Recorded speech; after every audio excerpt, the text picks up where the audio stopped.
अहमद सईद साहब, आपकी जानिब आना चाहूँगी। जैसे हम गुफ्तगू कर रहे हैं और हम ये चीज़ देख रहे हैं कि स्टीव विटकॉफ के हवाले से कह दिया गया, जैरेड कुशनर के हवाले से कह दिया गया कि वो उनकी आमद भी मुतवक्के है।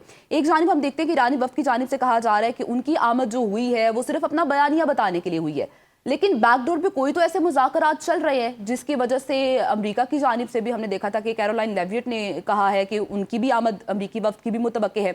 और ये भी कहिएगा कि जब हम फील्ड मार्शल की क़यादत की बात करते हैं, फील्ड मार्शल ने जो सालसी का रोल प्ले किया है इस पूरी कशीदगी में, उसको आप किस तरह से देखते हैं? क्योंकि उनका जो तेहरान का दौरा हुआ उसके बाद काफ़ी हद तक कशीदगी में कमी आई है और इतने रिस्क पर वो तेहरान में गए, एक दिन का दौरा उन्होंने एक्सपैंड करके 3 दिन का भी किया, तो उनकी काविशों को किस तरह से देख रहे हैं आप? जी, इसमें तो मेरे ख्याल में फील्ड मार्शल साहब की एफर्ट्स जो जाती है उनका तो जिक्र इस तरह करें कि ये बहुत एक्टिव सालसी है सफारतकारी की। कि जी। इसमें सिर्फ ये नहीं कि हम इन्वायरमेंट प्रोवाइड कर रहे हैं, बल्कि ये है कि उनकी आपस की जो अंडरस्टैंडिंग है उसको भी इम्प्रूव कर रहे हैं।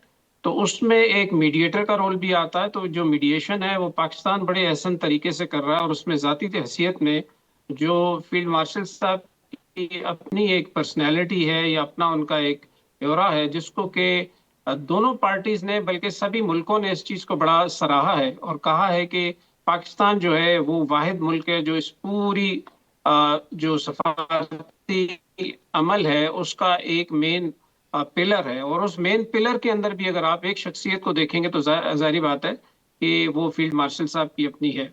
हम्म। तो लेकिन इस बात पे आते हुए कि अभी जो प्रोसेस चल रहा है, तो ये प्रोसेस जो है ये सब प्रोसेसेस कह लें कि जो मेन प्रोसेस जो पहला हुआ बातचीत का, उसके बाद से जो इन तमाम चीज़ों पे आगे जो टेक्निकल एक्सपर्ट्स हैं और बहुत सारे लोगों ने मिलके इस पे बातचीत करनी है और कवानीन को देखना है, और इसके बाद इसके ऊपर जो अश्योरेंसेस डेवलप करनी है, तो वो एक टाइम कंज्यूमिंग है। और उसके अंदर फिर ये जो नेगोशिएशन टेबल है उसके जी। ऊपर फाइनल जो बातचीत होनी है, तो उसके लिए पहले होमवर्क बहुत चाहिए।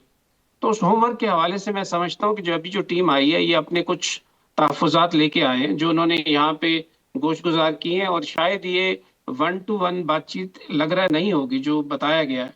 और उसके बाद ये फिर आगे ओमान और फिर उसके बाद रशिया भी टीम जा रही है। तो ये दोनों तीनों ही जो उनके विजिट्स हैं वो एक ही सिलसिले की कड़ी है जिसके अंदर बहुत सारी चीजों को वो लेके आए हैं। तो हम्म। मेरे ख्याल में ये प्रोसेस बहुत अच्छा चल रहा है, और आगे आने वाले वक्तों में इसमें और बेहतरी आएगी। ये कहिएगा, जब हम ईरान और अमेरिका की बात करते हैं, आगे जैसे बात भी हम कर रहे थे, तो ये कोई आजकल की इनकी दुश्मनी चलती नहीं आ रही। 47 साल के बाद इस्लामाबाद में एक टेबल में दोनों फरीकैन बैठे थे। अब इन फरीकैन के दरमियान जो एक ट्रस्ट इश्यूज आ रहे हैं, वो ट्रस्ट इश्यूज को खत्म करना और दोनों एक दूसरे पर एतबार कर सके, उसमें पाकिस्तान क्या रोल अपना प्ले कर सकता है? जी, अभी जैसे जावेद साहब ने बड़ी खूबसूरत बात की कि ईरान की तरफ जो है वो 5,000 साल से पुरानी एक तहजीब है, बिल्कुल। और उस तहजीब का अपना एक ठहराव है, जी। उस तहजीब की अपना एक विजडम है। और ईरान का इस तरह के मसाइल के ऊपर काम करने का तरीका है। इसी हम्म। तरीके से अमेरिका जो है वो तकरीबन 250 साल पहले एक डेमोक्रेसी है और उनका एक अपना वे ऑफ वर्किंग है।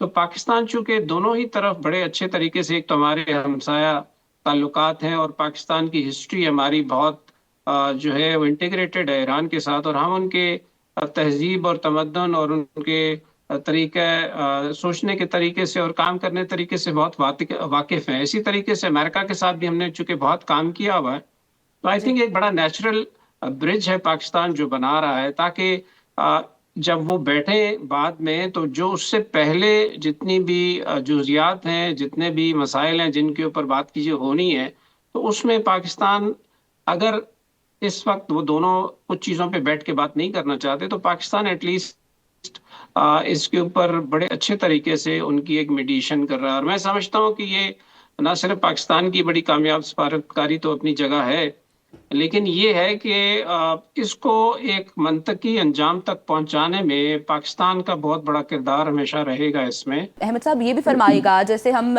आगे सादर ट्रंप की स्टेटमेंट्स की बात कर रहे थे, एक चीज़ ये भी होती है कि वो कहीं ना कहीं साइकोलॉजिकली प्रेशर बिल्ड करने की कोशिश कर रहे होते हैं, लेकिन जब हम ईरान के अंदर का माहौल देखते हैं जो उनके मीडिया पर भी दिखाई दे रहा है, ओवरऑल जो वहाँ से उनकी कौम का मैसेज आ रहा है, वो उनमें तो इत्तेहाद दिखाई दे रहा है। तो सदर ट्रंप का जो बयानिया है कि ईरान कौम मुंतशिर हो चुकी है, वो रिजीम चेंज चाहते थे, उसको आप कैसे देखते हैं उस वक्त में जब सदर ट्रंप की अपनी जो आवाम है वो उनके खिलाफ हो चुकी है? जी, सदर ट्रंप की जो बयानात हैं उनको मेरे ख्याल है 3-4 सतहों पे देखने की जरूरत होती है, जिसमें से एक तो है कि वो अपनी, चूंकि वो एक पॉपुलर लीडर हैं, तो अपनी पॉपुलैरिटी के ग्राफ को मेंटेन करना चाहते हैं, तो बयानात भी उसी तरह के देते हैं जिसमें कि ग्राउंड रियलिटीज के साथ ताल्लुक उतना ज्यादा शायद नहीं होता। हाँ जी। दूसरा है उनकी अपनी डोमेस्टिक ऑडियंस है, उसकी सेटिस्फेक्शन के लिए भी उन्होंने कुछ ना कुछ कहना होता है, बिकॉज आने वाले दिनों में इंतखाबात हैं और रिपब्लिकन के जो पॉपुलैरिटी का ग्राफ है बहुत नीचे आ गया है।